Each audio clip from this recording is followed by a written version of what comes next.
मैत्रिणींनो, आज आपण बनवणार आहोत कुकरमध्येच झटपट अशी चिकन बिर्याणी.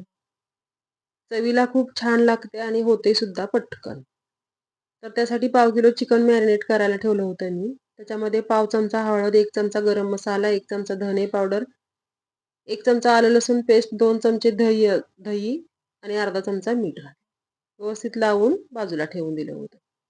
आता घेतले 1.5 वाटी तांदूळ म्हणजे 150 ग्राम तांदूळ स्वच्छ धुवून पाण्यामध्ये हे असेच ठेवायचे. जवळजवळ 20 मिनिटासाठी. 3 मध्यम आकाराचे कांदे चिरून घेतलेत. त्यातला अर्धा कांदा आपण फोडणीसाठी वापरणार आहोत आणि अर्धा तळून घेणार आहोत. खडे मसाले घेतलेत काही आणि 2 मध्यम आकाराचे टोमॅटो बारीक चिरून घेतलेत.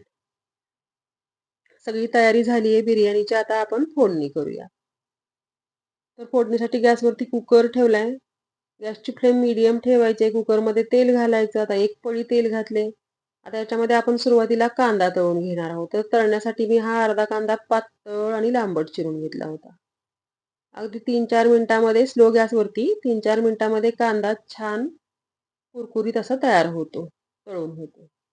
तर कांदा आपला तळला गेला. आता याला बाजूला काढून घेऊया. व्यवस्थित नितळवून घ्यायचा. एका प्लेटमध्ये काढून ठेवायचा. थंड झाला की छान कुरकुरीत कांदा तयार होतो.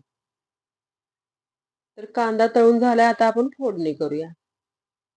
तर फोडणीसाठी सुरुवातीला 2 चक्री फूल, 5-6 तेजपत्ता, 1 इंच दालचिनी, 1 बादलफूल, 5-6 काळी मिरी आणि 5-6 लवंगा घातलेत. 2-3 हिरवी वेलची. सोबतच कांदा घालायचा. आलं लसूण पेस्ट घालायची. 1 चमचा आलं लसूण पेस्ट घातली आहे मी. आणि हे सगळं व्यवस्थित लालसर रंगावर येईपर्यंत फ्राय करून घ्यायचं. आणि नंतर याच्यामध्ये बाकीचे मसाले घालायचे. व्यवस्थित एकसारखं हलवून फ्राय करून घ्यायचं. आणि हे बघा आता कांदा आपला छान फ्राय झाला. याच्यामध्ये मसाले घालूया. तर पाव चमचा हळद, परत अर्धा चमचा गरम मसाला, 1 चमचा धने पावडर घालायची. परत एकदा मिक्स करून घ्यायचं व्यवस्थित. मसाले छान भाजले जातात. आता घालणार आहोत आपण 1 चमचा लाल तिखट. लाल तिखट घालायचं. परत थोडं फ्राय करायचं. नंतर याच्यामध्ये घालणार आहोत आपण कापलेला टोमॅटो आणि मॅरिनेट केलेलं चिकन. तर टोमॅटो घातला. आता चिकन घालूया. ते व्यवस्थित सगळं हलवून घेऊया म्हणजे मिक्स करून घेऊया.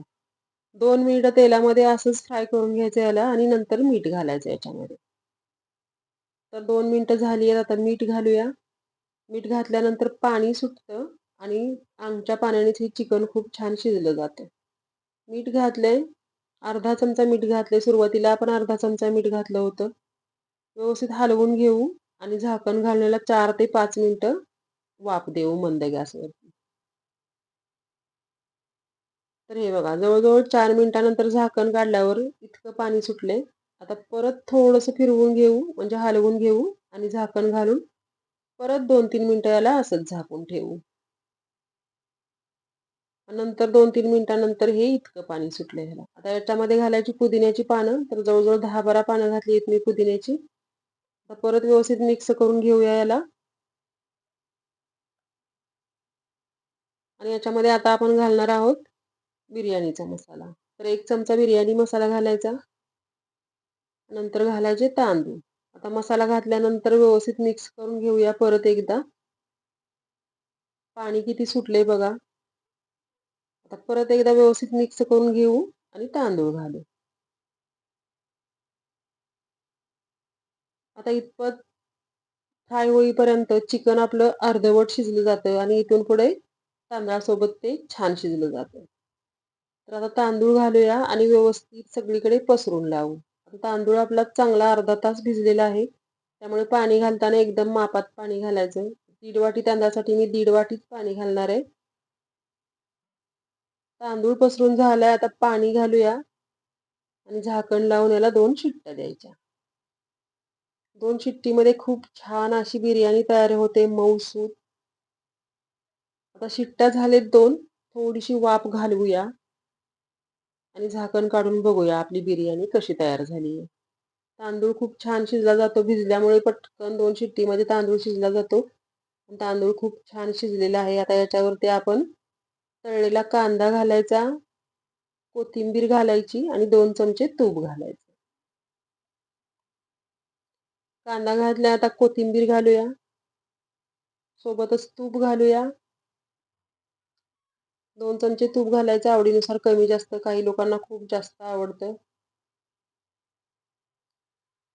तर आपल्या बिर्याणीचं प्रमाण म्हणाल तर आपण पाव किलो चिकन घेतलं होतं आणि 150 ग्राम तांदूळ घेतले आहेत.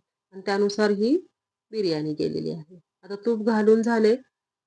आता झाकण घालूया आणि मिनिटभर गॅस चालू करून एकदम मंद ठेवूया. मिनिटभरानंतर गॅस बंद करायचा आणि 2 ते 3 मिनिटं अशीच झाकून ठेवायची. खूप छान वाफ येते आणि बिर्याणी खूप मोकळी सळसळीत अशी तयार होते. बिर्याणी आपली तयार झाली आहे. रेसिपी आवडली तर करून बघा. चॅनेलला सबस्क्राईब करा, लाईक, शेअर आणि कमेंट करा. आणि तुम्ही बघू शकता किती छान मोकळी अशी बिर्याणी तयार झाली आहे. आता गरमागरम सर्व करूया. आवडली रेसिपी तर एकदा नक्की ट्राय करा. करून बघा, खाऊन बघा आणि चॅनेलला सबस्क्राईब करा. लाईक, शेअर आणि कमेंट करा. अशा प्रकारे आपली बिर्याणी तयार.